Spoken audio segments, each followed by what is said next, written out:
It's a new day, and as an indie developer, you have your 37th idea for a game on your mind. Maybe you want to create something unique, niche, and never seen before, or maybe you just want to create another cozy farming sim. But regardless of the genre, what your game really needs to thrive is a solid visual style. Now, I'm not only talking about the art style, though it does play a huge role. I also mean the color palettes you select, color tones, perspectives, interface, even the font. All of these aspects, when done right, allow your players to form a positive first impression of your game and evoke emotions that run far deeper than those brought on by storytelling, while influencing how you develop the rest of your game as well. Your chosen visual style can easily make or break your game, so I always make this my earliest task with any game idea that I pursue. So I'm no game dev genius, but I'd like to share my workflow when brainstorming a unique visual style and actually making a game with it, not just letting it rot on an overflowing shelf of DNF'd projects.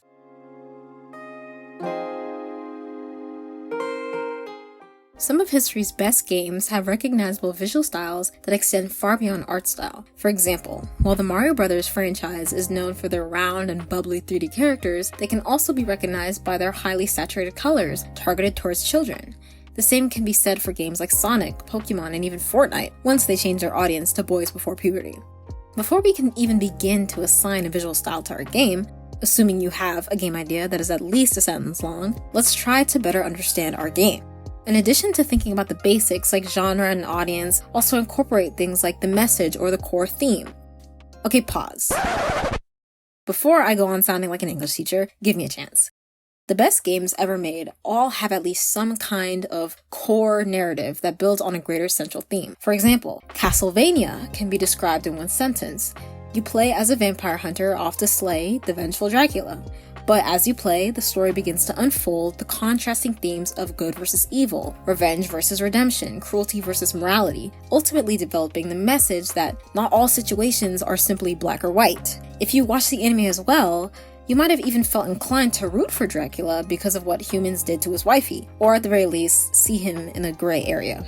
Though considering the amount of deaths he brought on during the apocalypse, I think I'm gonna call this a dark gray, or maybe a light black, but as I was saying, don't be shy to add a core message to your game. It doesn't need to be corny or heavy-handed, just let it flow naturally. After all, the visual style of your game very directly affects your players' emotions, so play with it. If you're going for a horror game, maybe you want choppy-looking graphics, because bro, Granny was one of the scariest games I've ever played as a kid. Mostly because I'm a scaredy cat, and it was partially due to the fact that Granny looks like a horrifying, misshapen, overstuffed, hefty trash bag, which added to the appeal of the game because she wasn't just an ordinary granny, she was a borderline demon with attachment issues. The bare bones, deliberately half-assed interface also adds to the feel of desperation because no matter what you do with the few choices that you're given, you'll never escape Granny's house, so it doesn't matter what buttons you press or how they look. While games like Granny use their visual style to support their message and theme, some games actually contrast these ideas, often resulting in a more unique gameplay experience. One of the coolest subgenres I've seen do this are those cozy horror games, like Cult of the Lamb. While you explore a dark, and I mean dark, bloody, gory lore, you play as an adorable white lamb who's actually on a path to create a cult at the behest of the One Who Waits, a mysterious and likely bloodthirsty deity. The cute 2.5D graphics make it seem like something out of a children's pop-up storybook, but the bloody color palette acts as a constant reminder of the game's darker aspects. Honestly, this is phenomenal visual design. I really want to play this game, but I don't want to mess up my sleep schedule even more than I already have.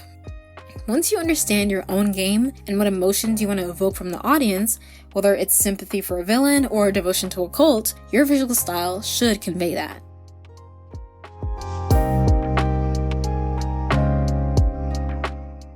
Now that you've fully fleshed out the feel of your game, let's fit the puzzle pieces together into a cohesive visual style. First, I like to decide what dimension to draw my game in before I pick an art style. Typically, 2D art is the easiest for developers to create, especially if they don't have much experience using 3D design software like Blender or Maya.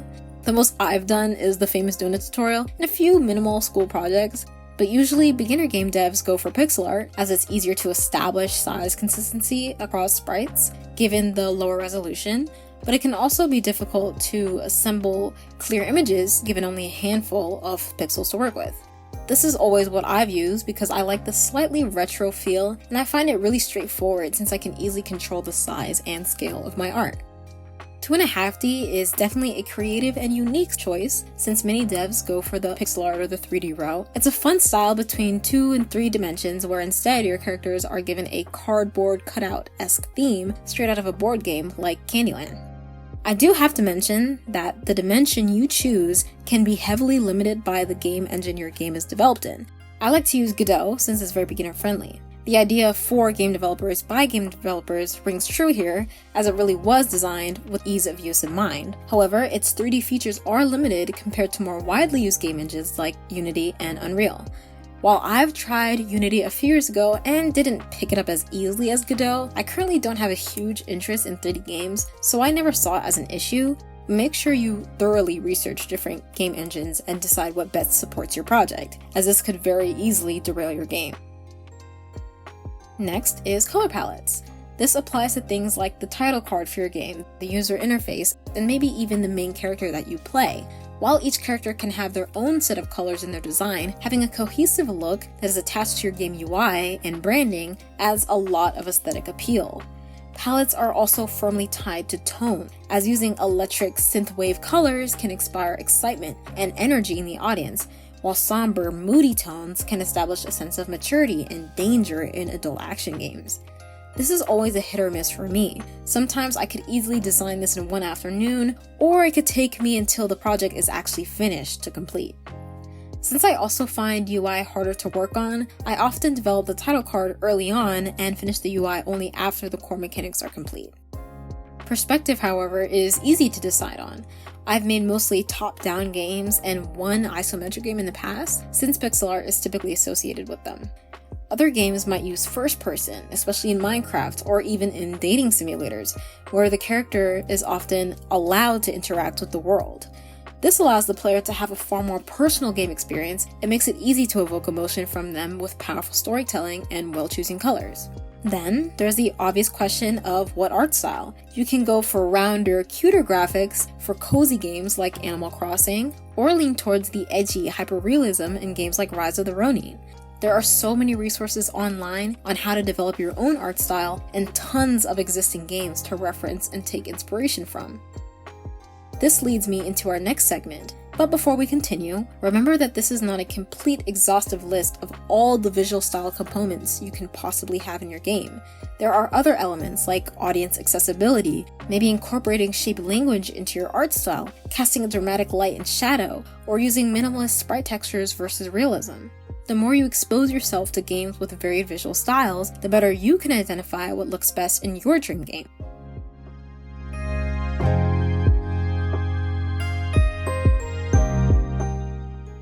Think of your favorite games that you want your project to emulate. Maybe it used a unique storybook style, or a cozy nature-themed user interface. Whatever your interests are, create a mood board that shares the same feel and style. I like to use Pinterest, but you can easily take inspiration from Google Images or elsewhere and stick it into a Notion mood board template. Making mood boards for your game early in the ideation process is particularly helpful because it establishes an aesthetic for your game, informing how you animate and code player movement, enemies, attacks, and any of the core gameplay elements. At this point, I like to create a color palette for the UI and title card using coolers. I just keep generating until I create a set of complementing or contrasting colors that I believe fits my game aesthetic, and I slap that onto my Pinterest mood board as well. Later down the line, once I'm more comfortable with the core gameplay features and able to call it a real game, I'll mess around with the colors in a tentative UI design in Figma and create some rough drafts for the title card, but that'll come a bit later. For now, I get to prototyping. I style some dummy characters, which are just the bare bones body with the running and idle animations that I need, just so I can establish my art and animation style.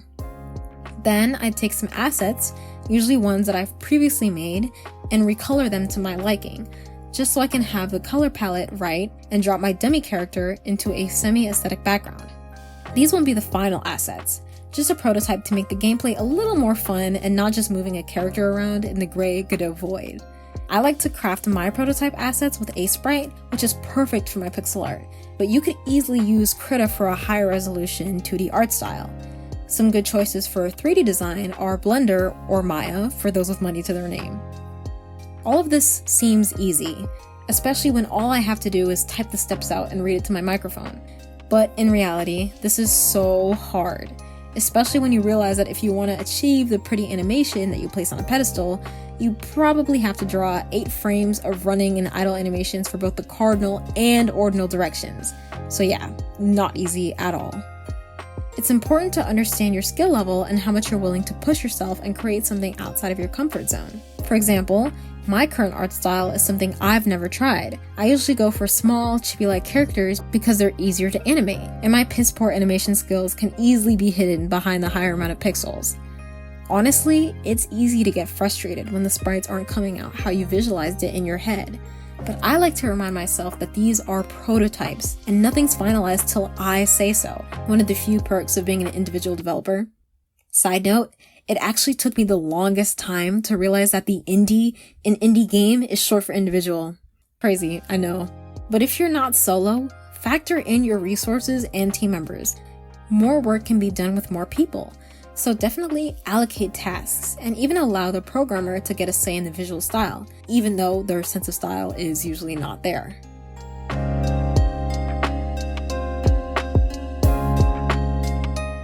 Now, this may not be the traditional order for game development, but everyone has their own methods, and I like to craft how I want my game to look first before I do anything else. Since I normally work on my projects long term, it motivates me to have something visually entertaining to work with so I don't become bored too fast. Now that we're nearing the end of the video, I'd like to give you guys a small update on my game, which I have been working on, so let's talk about the visual style that I've been using.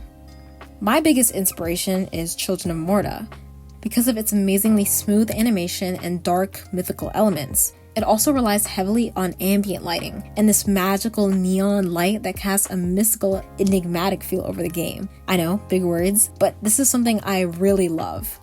And also, I really love Hyper Light Drifter, which is an action-adventure RPG which has the top-down art style that I'm most comfortable with drawing, and a cyberpunk aesthetic and vibrant colors that I want to add to my own game. In future devlogs, I'll further explain my new game idea and my progress, but for now, I'm gonna keep it a secret, and this is all you guys get. Thank you guys so much for watching. I love the positive feedback I received on my last video. I'm glad to see that so many of you guys are in the same boat as me, so call it the blind leading the blind or whatever. But I've got some devlogs lined up, so please like and subscribe if you're excited to see that content in the future.